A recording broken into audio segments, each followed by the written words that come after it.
This is Democracy Now!, democracynow.org, the War and Peace Report. I'm Amy Goodman. As Israel's intensifying its siege on northern Gaza, Doctors Without Borders said in a statement Friday 5 of its staff members were trapped in Jabalia. One of its members reported about 20 people were killed in an airstrike on Al-Yemen Al-Sayed Hospital. For more, we go to Dr. Samer Attar, who has volunteered 4 times as a surgeon in North Gaza with Doctors Without Borders and other groups, most recently in June. Dr. Attar has worked in North Gaza at Al-Adha Hospital, like we just heard from its one of its directors, and Kamal Adwan Hospital. He's also worked in South Gaza at European Hospital, Nasser Hospital, and Al-Aqsa Hospital. Can you describe, Doctor, what you are hearing on the ground as we just listened to the director of Al-Adha and how desperate the situation is in Jabalia? And every day the news is desperate. Every day you wake up to text messages and videos from nurses and doctors who I worked with, who we all worked with. I mean, even last night, we got the horrifying videos of people being bombed and burned alive in front of Aqsa Hospital. So every day is a breaking point. Every day is a desperate rush for food, water, fuel, and medicine and shelter.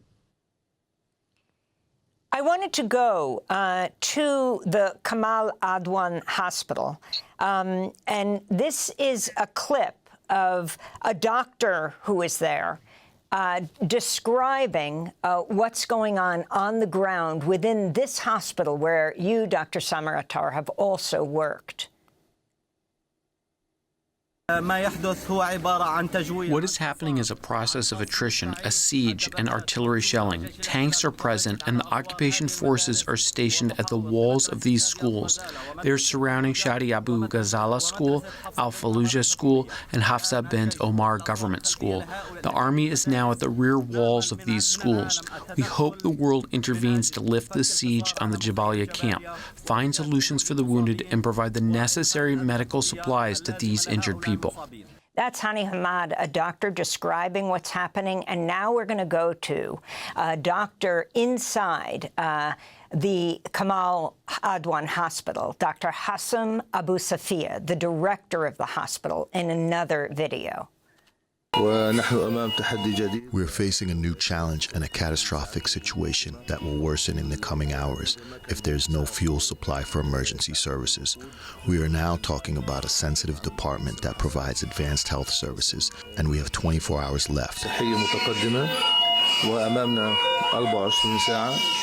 It's not just Kamal Adwan Hospital. Al-Adwa and the Indonesian hospital are also on the verge of running out of the remaining fuel. We are facing a genuine health disaster if fuel is not delivered, as it would result in catastrophe. We hope there will be attentive ears that will listen to us and assist in enhancing health services. Dr. Hassam Abu Safia, director of the Kamal Adwan Hospital, describing what's going on in his hospital. Dr. Samer Attar, you worked there as well as other places in North Gaza. Explain what's actually happening. Israel dividing Gaza, the north off from the rest of Gaza, and what this means for the people inside and the targeting in particular of these hospitals. Yeah, I know the people on that video. I worked with them. They're just truly remarkable. But when we worked in the north, I mean, that whole area has always been cut off. When you work in that area, you feel cut off from the rest of the world. You might as well be at the top of Mount Everest because they're always waiting for fuel. They're always waiting for food. Some days we just didn't have with the equipment we needed to do what we needed to do. So no gowns, no drapes, instruments weren't sterile. There'd be so many people trying to get through the front door after a bombing attack. There'd be no place to step. The floors would be smeared with blood and body parts, and you'd be stepping over dead bodies to try to get to the living. And most people died. I mean, some days the most you could do is just hold people's hand and look them in the eyes. You watch them die, either because they were malnourished, they were starving, or we had no blood to give them. Every day it felt like that. Every day in the north felt like that. And the directors there only got a chance to breathe once a shipment of fuel and medicine and food came in, and that was always a Hail Mary. That was always felt like it was last minute. And now that it's really cut off, and they're not getting supplies in, they're not getting fuel in, they're not getting medicines in, they're not getting food in. Now they're really desperate, because before people would arrive last minute, they would arrive before the point of no return, and now that seems to be happening. And can you talk specifically about the children in these hospitals?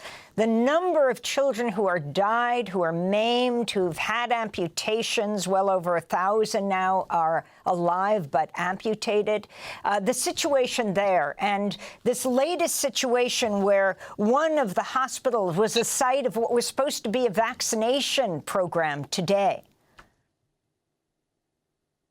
Yeah, I mean, you leave all of them behind. That's the hard part. You hate to see anyone suffer or die, but when you're just seeing innocent kids, it's not just the physical wounds too. I remember one little girl, she was caught in an airstrike and she was buried alive for 12 hours next to her dead parents. And then she got dug out and we had to perform emergency surgery on her leg. There's another little girl, 5 years old. She came in with both legs just mangled after an explosion, and the mom was just begging us not to amputate her legs. And we both knew her legs weren't going to make it. But I mean, those are the conversations we have to have. And I remember another 7-year-old girl came in with her arm just missing. Her arm was it was blown off. And the surgeon across from me, just a very stoic, unemotional, strong, resilient surgeon, just broke down in tears. He had it after 6 months, just couldn't take it anymore. So that toll is very exacting. I mean, the physical wounds you can get to heal, you can get an amputation wound to heal, but it's the psychic scars of seeing your parents buried alive, or you're buried alive and they're dead, and you're looking at them. Everyone in Gaza, every bed you go to has a horrifying story of loss, of losing a home, losing a loved one, losing a limb, losing an eye, and it never ends. And it just, every day you wake up to more and more of it, and that's just what makes it so horrifying. I wanted to play a clip from your New York Times opinion short documentary that you created, Dr. Samer Attar, in your diary of 2 weeks volunteering in Gaza. The World Health Organization has documented 450 attacks on the healthcare system since October 7.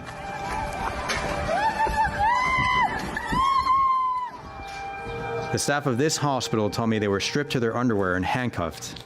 And after one attack, they killed them by gunshot. 2 hygienists and 1 nurse. Sorry. Israel says Hamas hides in these facilities. This is the entrance to the emergency room of Indonesian hospital, which is currently non-functional. When this hospital was bombed, it was reported that at least a dozen people were killed. But that's a massive understatement.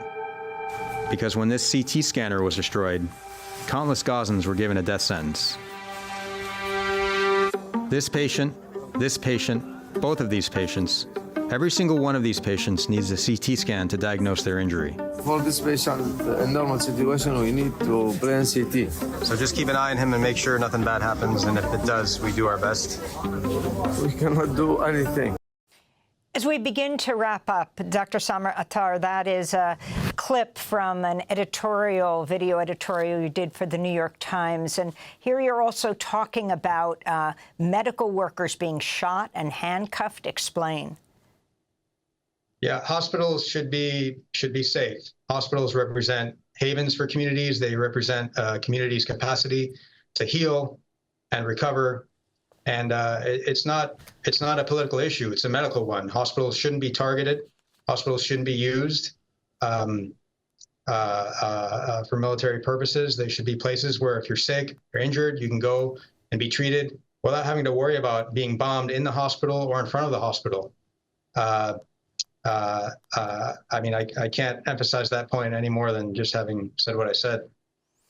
Well, I want to thank you very much for being with us. Dr. Samar Attar volunteered 4 times as a surgeon in North Gaza with Doctors Without Borders and other organizations, most recently in June. He is a surgeon at Northwestern Medicine in Chicago.